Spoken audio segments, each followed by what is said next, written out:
কোনো রেস্টুরেন্টে গেলে চিকেনের সবচেয়ে দামি ডিশ হলো এই চিকেন কোরমা। আর তার সাথে যদি বালিশের মতো ফুলকো ফুলকো উপর থেকে ক্রাঞ্চি আর ভেতর থেকে ততটাই সফট পরোটা থাকে, তাহলে কিন্তু দুপুর বলো বা রাতের মেনু একদম জমজমাট। চিকেন কোরমা হবে একদম রেস্টুরেন্ট স্টাইলে, আর রাস্তার ধারের দোকানে যে পরোটাটা পাওয়া যায় সেই রেসিপি তোমাদের সাথে আজকে শেয়ার করব। আসছে রবিবারে কিন্তু এই চিকেন কোরমার রেসিপি কারা কারা বানাচ্ছ অবশ্যই ছবি শেয়ার করতে হবে। প্রথমেই চিকেন কোরমা বানানোর জন্য আমাদেরকে কোরমা মশলা বানিয়ে নিতে হয়, আর তাছাড়াও আদা রসুন পেঁয়াজ সব কিছু কেটে কুটে রেডি করে নিয়েছি। কোরমা মশলার জন্য ধনে গুঁড়ো, হলুদ গুঁড়ো, একটু গোলমরিচের জায়গায় সামরিচ দিতে পারো, জিরে, জায়ফল, জয়িত্রী, বড় এলাচ, লবঙ্গ, দারচিনি আর একটু লঙ্কা গুঁড়ো, সাথে তেজপাতা। এই হলো চিকেন কোরমা মশলা। এই সমস্ত মশলা কিন্তু বাড়িতেই সবসময় থাকে। জায়ফল জয়িত্রীটা বাজারেই কিনতে পেয়ে যাবে।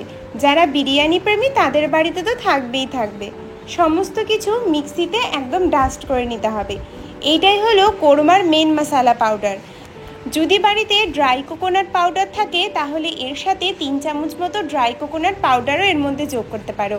নামি দামি রেস্টুরেন্টে কিন্তু কোরমা মশলা এভাবেই বানানো হয়। আদা রসুনটাকে বেশ ভালো মতো পেস্ট করে নিয়েছি, আর তার সাথে কাঁচা লঙ্কাও দিয়ে দিয়েছিলাম। পেঁয়াজগুলোকে একদম ছোট ছোট করে কুচিয়ে নিতে হবে। চিকেন কোরমার যে গ্রেভিটা হয় সেটাই হলো আসল ফ্লেভারফুল গ্রেভি। এই চিকেন কোরমার গ্রেভি দিয়েই পুরো ভাত বা রুটি বা পরোটা বলো পুরো নিমিষেই শেষ হয়ে যায়। কাজু বাদাম আর কাঠবাদাম আগেই ভিজিয়ে রেখেছিলাম। 4-5টা কাজু বাদাম 4-5টা কাঠবাদাম বেশ ভালো মতো মিক্সিতে পেস্ট করে নিয়েছি। এর বদলে তোমরা চাইলে শুধু কাঠবাদাম বা শুধু কাজু বাদামও ইউজ করতে পারো, বা যদি দুটোই না দিতে চাও তাহলে চালমগজ আর পোস্ত বাটাও দেওয়া যায়। সব কিছু বেশ ভালো করে বেটে সমস্ত মশলাগুলো রেডি করে নিতে হবে। যে কোনো চিকেনের রেসিপিতে পেঁয়াজ যদি একদম গলিয়ে নিতে চাও তার ক্ষেত্রে কিন্তু পেঁয়াজগুলোকে একদম চিকন চিকন করে কেটে নেবে, পারলে একদম ছোট ছোট করে কুচিয়েও নিতে পারো। এবার তাহলে চলো কোরমাটা বসিয়ে দিই। চিকেন কোরমা কারা কারা আগে খেয়েছো অবশ্যই কমেন্ট বক্সে জানিও। আর যারা যারা চিকেন কোরমা এইভাবে বানাতে চাও তারা কিন্তু অবশ্যই ছবি শেয়ার করতে ভুলবে না। সরষের তেলের মধ্যেই আজকে বানাচ্ছি, চাইলে সাদা তেল ইউজ করতে পারো। প্রথমে গোটা গরম মশলা, এলাচ, দারচিনি আর তার সাথে বেশ খানিকটা ওই গোলমরিচ ফোড়ন দিয়েছি, আর তারপর পেঁয়াজগুলোকে একটু লালচে করে ভেজে নেব। কালারের জন্য সামান্য লাল লঙ্কার গুঁড়ো দিয়ে ভালো মতো ভেজে নিতে হবে। আর তারপর এই হাফ কাপের থেকে অনেকটাই কম, মানে 4-5 চামচ মতো দই, টক দই বেশ ভালো করে ফেটিয়ে রেখেছিলাম। সেটা গ্যাস বন্ধ করে মিশিয়ে নেওয়ার পর আদা রসুন বাটা দিয়ে মশলাটাকে কষিয়ে নেব। আমি যেমনটা প্রসেস করে বলছি ঠিক এমনি করেই দেবে, একে অপরের সাথে মানে মেলমেশ করাবে না। যেভাবে পরপর দিচ্ছি এভাবেই গ্রেভিটা বানাবে, তাহলে একদম রেস্টুরেন্টের মতোই খেতে হবে। আর চিকেনের এই মশলা থেকে যখন দেখবে তেল ছাড়বে তখন কোরমা পাউডারটা দেবে। চিকেন কোরমা পাউডার যোগ করার পর বেশ ভালোভাবে কষিয়ে নেবে, আর এই মশলার সাথে সামান্য একটু জল দেবে যাতে মশলাটা তেলের মধ্যে পুড়ে না যায়। আর তারপর সেই কাজু বাদাম আর কাঠবাদামের যে পেস্টটা রেডি করে রেখেছিলাম সেইটার সাথে মশলাটা কষিয়ে নেব। এটাই হলো কোরমার মেন জিনিস। আর কোরমার মেন মশলা হলো কোরমার এই পাউডার। তোমরা চাইলে রেডিমেড কোরমা পাউডারও ইউজ করতে পারো, দোকানে কিন্তু সেটাও নামি দামি ব্র্যান্ডের কিনতে পাওয়া যায়। তবে আমি যে মশলাগুলো দিয়ে বানিয়েছি এইভাবেই কিন্তু ওরা বানায়। তো চলো, মশলাটা আমাদের কষানো হয়ে গেছে। এইবার এই কষানো মশলার মধ্যেই চিকেনের পিসগুলো দিয়ে বেশ ভালোভাবে সেদ্ধই করে নেব। সেদ্ধও হবে আর তার সাথে কষানোও হবে। যেহেতু আজকে রান্নাটা পুরোটা সরষের তেলে করছি সেজন্য কালারটা বেশ হলদেটে চলে এসেছে। তোমরা যদি সাদা তেলে করো তাহলে হালকা কালার আসবে। তো চিকেনটা বেশ ভালো করে সামান্য জল দিয়ে ঢেকে ঢেকে কষিয়ে নেব। এর মধ্যে এক্সট্রা করে পরে আর জল দেওয়ার দরকার নেই। আমি যেহেতু একদম শুকনো করে নামাচ্ছি সেজন্য পরে আর গ্রেভি দেইনি। তোমরা যদি চাও তাহলে একটু গ্রেভি যোগ করতে পারো। এইবার তোমাদের অনেকেরই হয়তো পরোটা বাড়িতে বানালে শক্ত হয়ে যায় বা ধরো ক্রিস্পিনেসটা আসে না। তো তার জন্যই তোমরা কিভাবে এই বালিশের মতো ফুলকো ফুলকো পরোটা বানাবে সেটার টিপসগুলো শেয়ার করছি।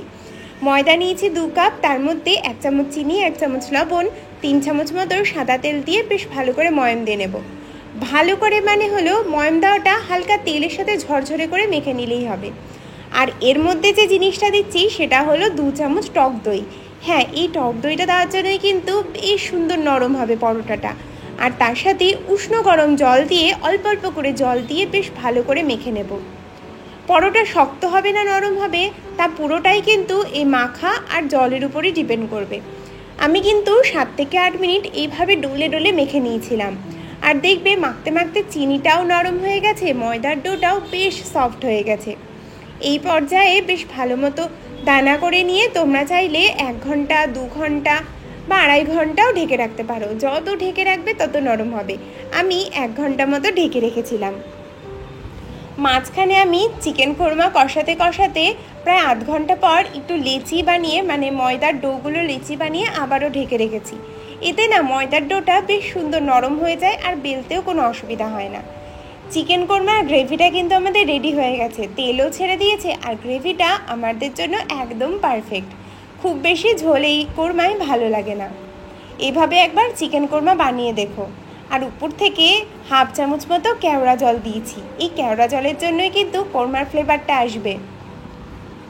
তো চলো এবার পরোটাগুলো বানিয়ে নিই। প্রায় 1.5 ঘন্টা হয়ে গেছে আমার পরোটাগুলো রেস্টে হয়ে গেছে, মানে পরোটার ডোগুলো।